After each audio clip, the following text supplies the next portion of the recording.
Hi everyone, welcome to Wigan Fan TV, Wigan versus Huddersfield preview. I'm joined by Mark from Super League Pod. Are you well, Mark?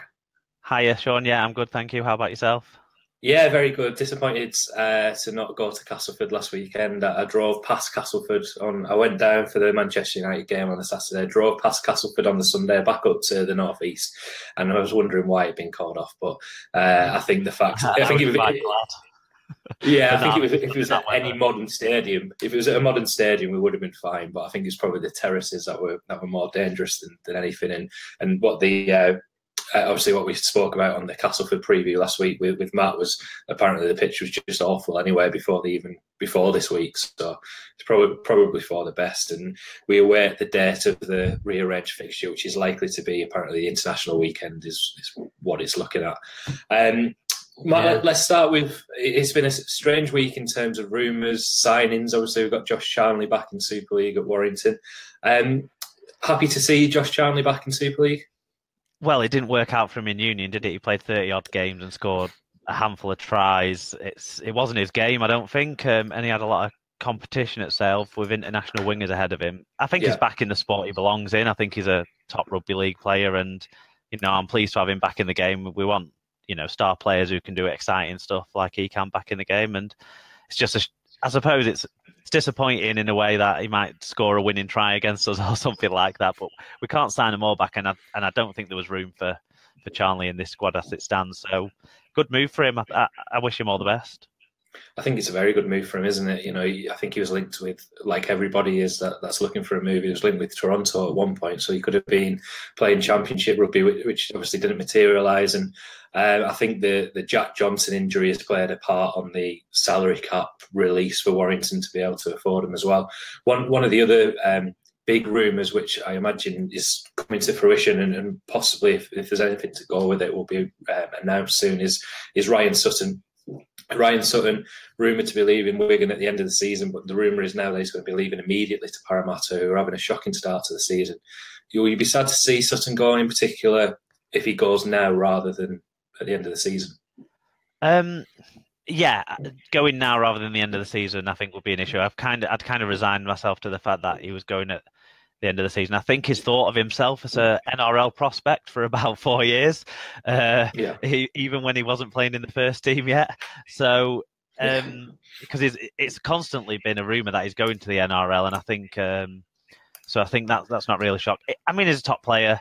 His age group for his position, I think, is a top player. We don't know what he could become, and we don't know if he's going to improve along the same rate he's been going at. But I'll always remember that his debut, because that was that time we battered Bradford on Easter Monday, yeah. and I it noticed was the that first. when I was looking at the stats. Yeah, that was his first game. Was it eight? Did we score? I don't know, 60, 80 points? Was it? It It was was a lot. 84. It was 84-6. I think it was the first year we were doing the Super League pod, and Tom, who hosted the show with me at the time, was a Bradford fan, and Oh dear. basically he sulked off doing the show that night, and we had to put it back a couple of days whilst he recovered from the absolute spanking. So that was his debut, and obviously he's won a few trophies since then. I, I don't know if he's ever going to be a world class prop forward. This is the thing with Sutton. He's kind of Yeah, not got is a middle, and that's what they call him these days. And I think he's probably a bit small for prop. I don't think he'll play at prop forward in the NRL. Let's put it that way. But he did all right in yeah. the second row last year when he had a few games there. So I think, I don't know, maybe that's a possibility for him. I kind of expect him to be one of those players that's there for a year and comes back, but I hope not, because I don't want to see any Yeah. player fail with their ambitions. One thing that you wrote a blog about over the past couple of weeks was the England night squad. Remind me, was Sutton in the England night squad, or is he not? Did he make it? Or Yeah, Sutton along with oh, okay, Powell, Burgess, and Gildart. okay. Um, So he's but he's being with regarded as a Brett. potential England international at some point, which I guess is good for him. And I think what you just touched on then is he's probably been thinking of a move for the NRL. I mean, I know a few years ago he was strongly linked with a move to the NRL. He almost disappeared from the Wigan first team for a few games at the start of the year, didn't he? So it's been coming. If he gets the immediate move, I think I don't. Would you expect somebody to replace him, or do you think the fact that we've got I think we'd Navarrete, have to. Hamlin, and Kimbula? I think we'd have to sign someone. I don't think the coaches see either Kabula or Partington as ready to be in the first team on any sort of regular basis. And we'll have lost two of our middle unit players. So that's true. So we'd have to sign someone in the forward pack, even if we're going to shift people around and maybe play, some of the other guys like, Isa, we see him as a middle forward, but he's played second row quite well last week. 2 weeks ago now. And Joel Tompkins has had a decent start to the season, but with Bateman playing centre and seeming to be consistently getting picked there for now, I don't see that Isa and Tompkins can be really relied on as middle unit players rather than second rowers in terms of our squad depth with Wells injured. So we're going to have to sign someone. I guess the market that's out there would be Salford. Kopchak. That's what I could assume. Yeah. George Griffin's a player that I've read and heard that Salford was one of the people that Salford were willing to let go in this kind of reshuffle to reduce the wage bill. He was one of the players who was strongly linked as being expendable. I don't know if they see Kopchak as expendable, so he'd be one of the players where they'd have to get a good offer for him. I don't think we're going to pay a transfer fee for someone. So I'd want us to bring someone in. And George Griffin, size-wise, shape-wise, position-wise, is probably the guy that might be able to go and get from Salford. But I wouldn't like that to happen mid-season. I don't want plans to change like that. Yeah. No, I mean, there's lots of rumours that have gone around this week, and we posted about them earlier in the week. We're not going to touch on all of them, but they include Sam Tompkins possibly leaving at the end of the season, which is, I guess, a strange one for a lot of people. We've got Oliver Gildat possibly rumoured to be linked elsewhere with his contract expiring at the end of this year. One of the other, would you take leaving now with the news that I'm signing along? You've broken up on me, Sean. Sorry, can you hear me now? Yeah, I missed the question. Sorry, I think that's my internet connection there. Would you take Sutton leaving mid-season with the news that John Bateman would sign a longer contract? Yeah, if we could use some of the money that's free for someone like John Bateman, who I think could be a cornerstone kind of player, is a someone who's been touted as a future captain. I don't know if he's necessarily captain material, but he's certainly leadership group material in the way he demonstrates himself, the effort he puts on the field, the amount he cares when he plays rugby league. So yeah, I'd take that, and I'd want to throw some money Gildart's way if that one's on there, and see what happens there. Yeah. You touched on the Sam thing. Maybe that's part of the Zach Hardacre thing. Yeah, no one thought about that. We just thought we got loads of fullbacks. What's going on? Yeah, maybe that's what it's all about. Because I mean, one thing that we spoke about off air is obviously Sam Tompkins is on the marquee deal, and as a business decision, Ian Lennigan and Chris Rodlinski perhaps at the end of the year have got to decide: is Sam Tompkins a marquee player still? And that's possibly what part of the thought process that might be linking Hardacre in as well.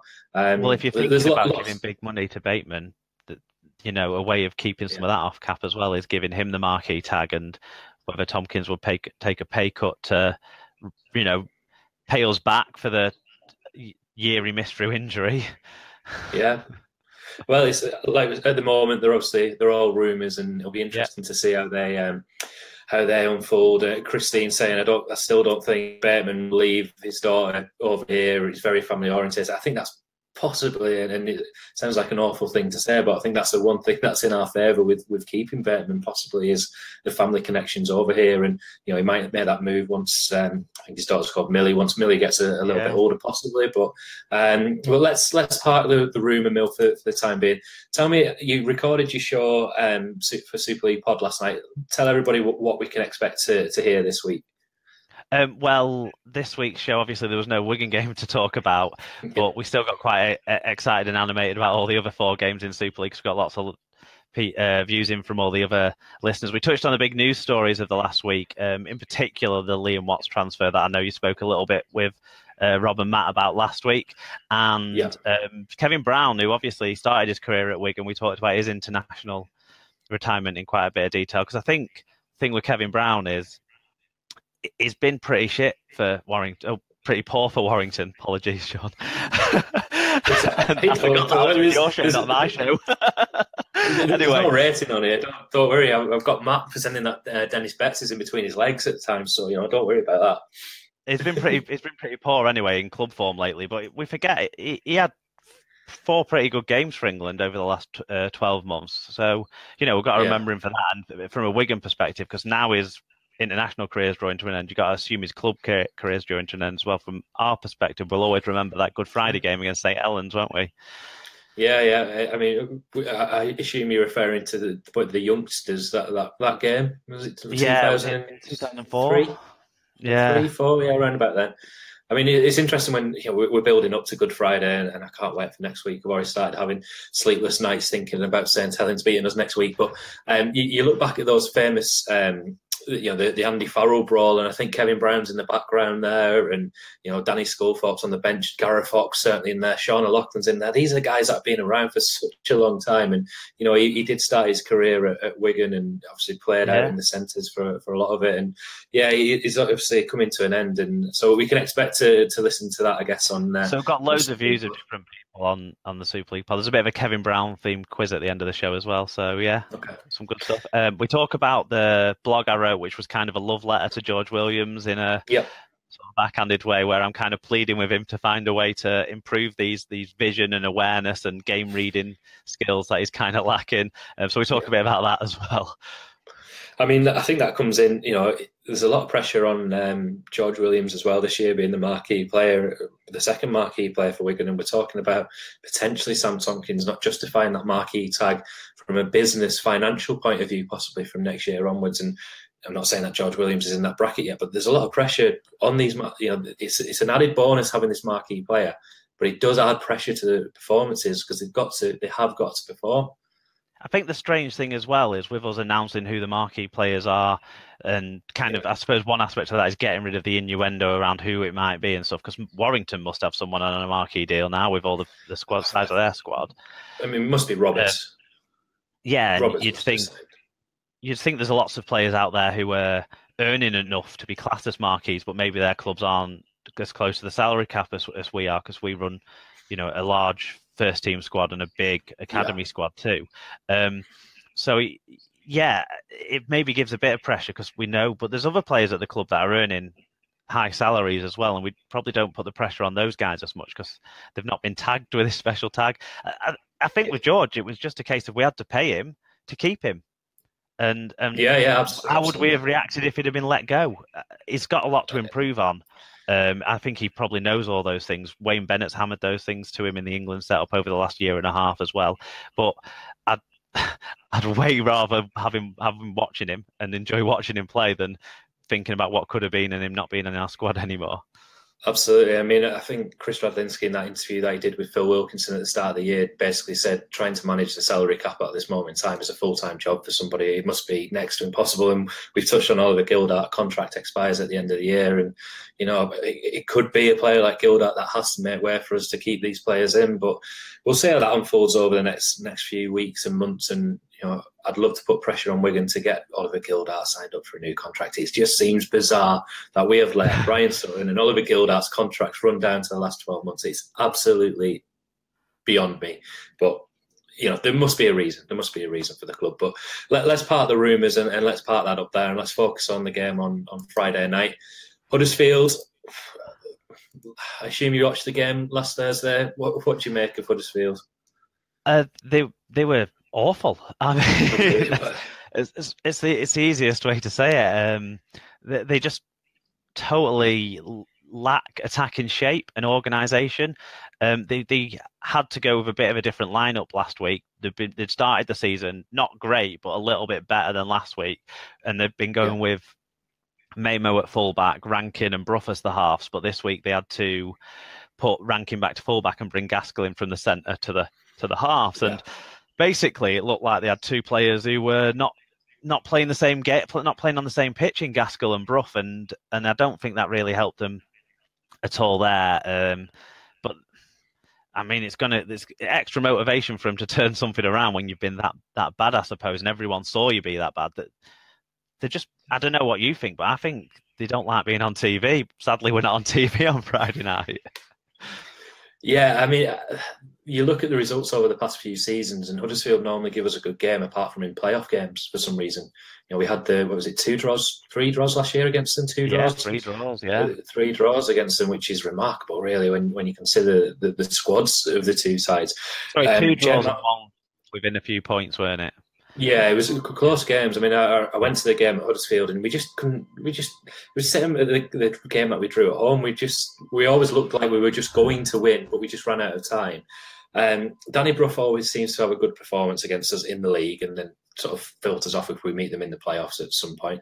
The strange thing, and the one thing that I wrote about in the 18th Man article that goes out later this week, and I had to change, was I was really looking forward to Wigan facing Jake Mamo this week, because he's been exceptional when he's played last season and obviously got injured.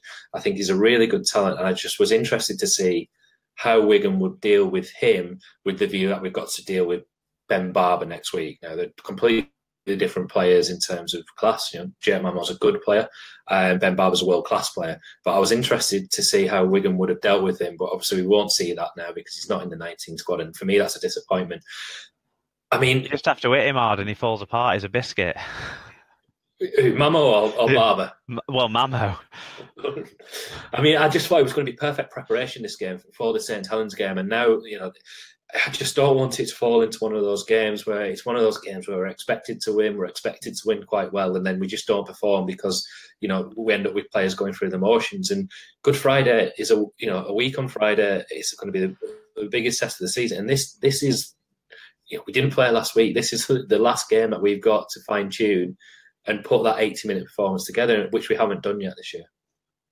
Yeah, that part is worrying, but we've finished every single game better than our opponents so far this year, so that's a promising sign. And St Helens, if their game last week, they didn't finish that game.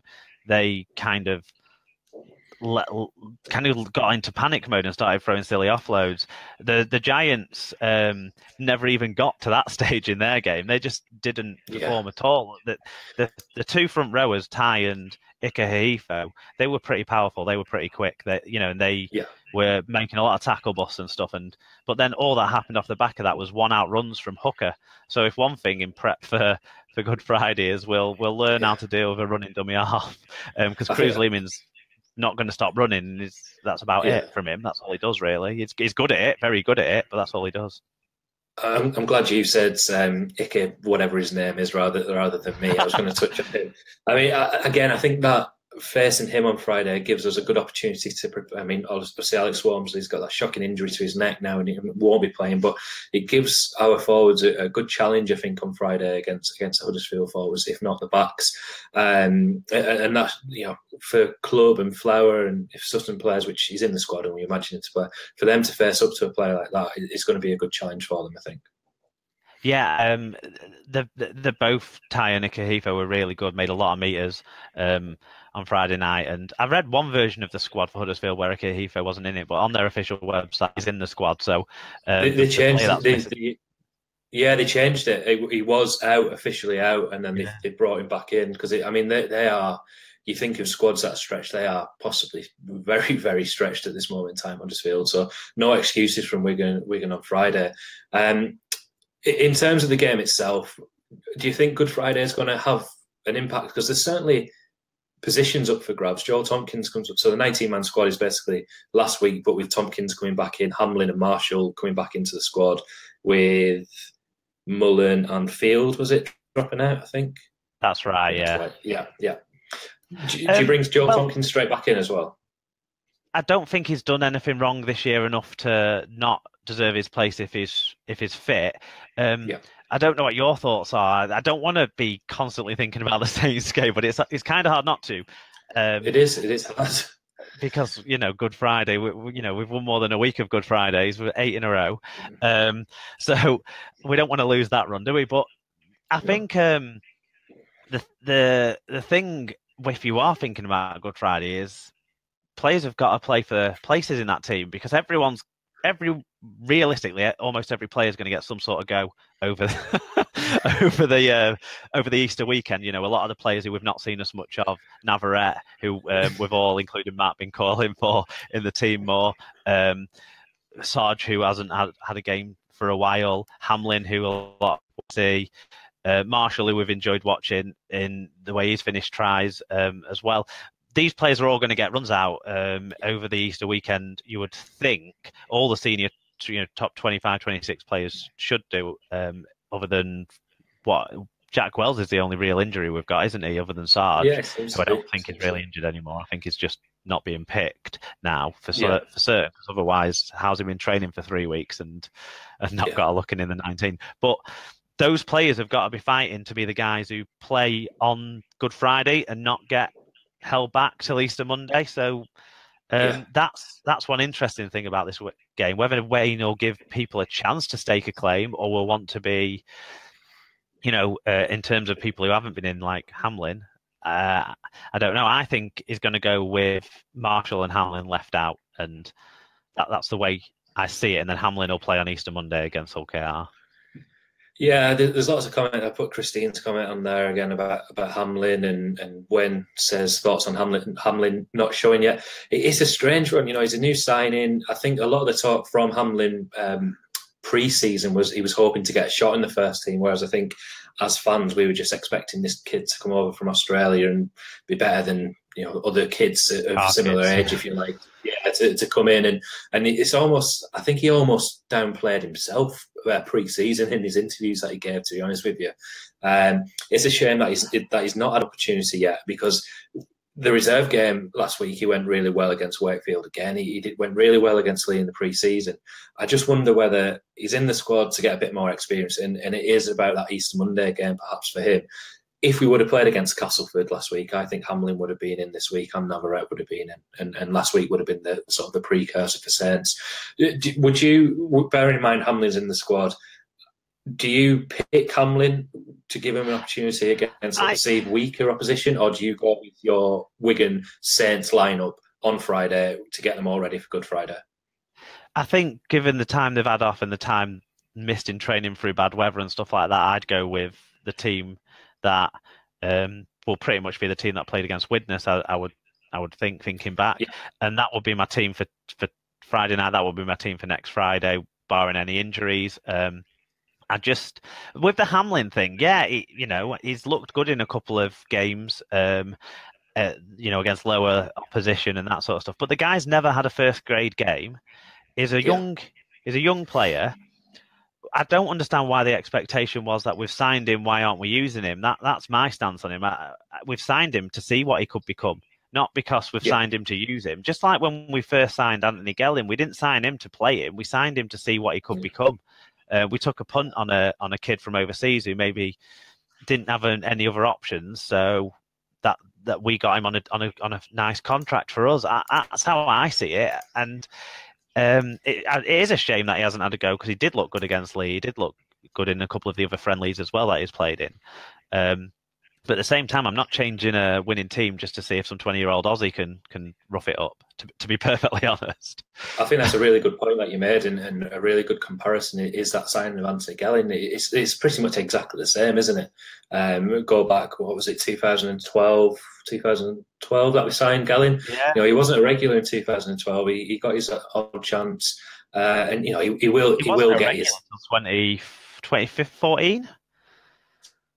Oh. Lost you. Are we back? There we go. Yeah. Sorry, I lost you for a second there. Yeah, Martin puts on there. He has to prove himself in the reserves first. I think that's spot on. And he obviously play tomorrow night against Bradford, so another opportunity for Gabe Hamlin. Gabe Hamlin won't be playing against Bradford because he's in the 19-man squads for Friday, so he won't be playing, will he? So whether or not, if he don't get a game, might get a game for Swinton on Sunday on dual reg or something. That might be the way it works around. Well, having said that, I think Marshall was in the squad and played for the reserves. Marshall was in the squad last week and played for the reserves, so I think. Was it not Mullen and Field? Was Mullen and Field not the young kids in the squad last week? Yeah, you might be right. I might be wrong with that. But I think that there's a problem with, can Hamlin go on dual reg because he's got an Australian visa? There's lots of different things. They sorted that out, I think. They sorted that deal out. It was a problem before, but I think now they've realised that his actual registered work employment contract is with the Wigan Warriors, not with the Swinton Lions, so he doesn't have to get a new visa or something. Because I remember that was a problem a few years ago, but they've definitely changed it because some other overseas players have played on dual reg deals. Yeah. No, I mean, that'll be interesting to see, and obviously we're mixing it up with the young lads getting an opportunity in the first team as well. There's one question on here which I'm just going to answer for Stuart. Where will you be? Where will I be? I guess after the game on Friday. The same place where I was after the last one. I'll be in the southeast corner. I'll be there with my little selfie stick and my microphone as Mark comes past laughing at me again. I'll be there getting match reaction. So please, anybody that's watching, come over. I won't be hanging around in the cold. I'll leave that to you. But by the bridge, isn't it? Yeah, just by the bridge. So southeast corner, as you go over the bridge, I'll be there. You'll see me. I'm the stupid one with the selfie stick and a microphone. You can't miss me. Get your thoughts on the game. It's a big red microphone. Yeah, it's a big red microphone. You can't miss it. It's somewhere in my bag as well. So yeah, come and get on telly. Come and get on Wigan Fan TV. We'll be talking about obviously the Huddersfield game, getting your reaction and building up to the Good Friday game. So focusing on Friday, let's get a score prediction, Mark. Are you seeing this just as a comfortable win for Wigan? And if so, score and first try scorer? Yeah, I think it's going to be... I don't want to be complacent or anything, but based on how Huddersfield are just not... They're not making any breaks. They're not making any chances. And we are making breaks. We are making chances. So I think we're going to win by, say, 30 points to 10 is the prediction I've given, but it could be upwards of that, I think. But that's probably my conservative prediction. 30 points to 10. First try scorer. Where were they looking weak? That left centre of theirs looks weak. So I'm going to go Bateman. So we've got Matt that we were laughing at before, Matt Macaulay, not in the squad, but first try Navarrete. Tony points out that Navarrete isn't in the squad. Yeah, Matt just predicts Navarrete to be the first try scorer, whether he's in man of the match, whether he's in this country. I mean, yeah, I think Navarrete was possibly Matt's love child at some point. We're not sure. The DNA test is ongoing, and he will be on the Jeremy Kyle show in the next couple of weeks, Matt, and that's why he's not here tonight, is because of this ongoing investigation into his relationship with Romain Navarrete. For what it's worth, I'm going to go for clinical on Friday. We have to win. We have to win well, and we have to keep them out from scoring. So I'm going 42-0, and I'll accept nothing less than that. We have to nil them. We have to score a lot of points, and I'm not asking for a lot.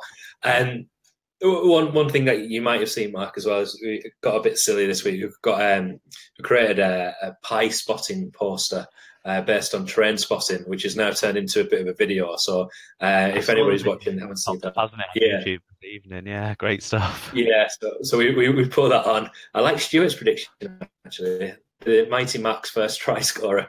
You never know. I mean, Mighty Max might get a game for Huddersfield if they lose any more players.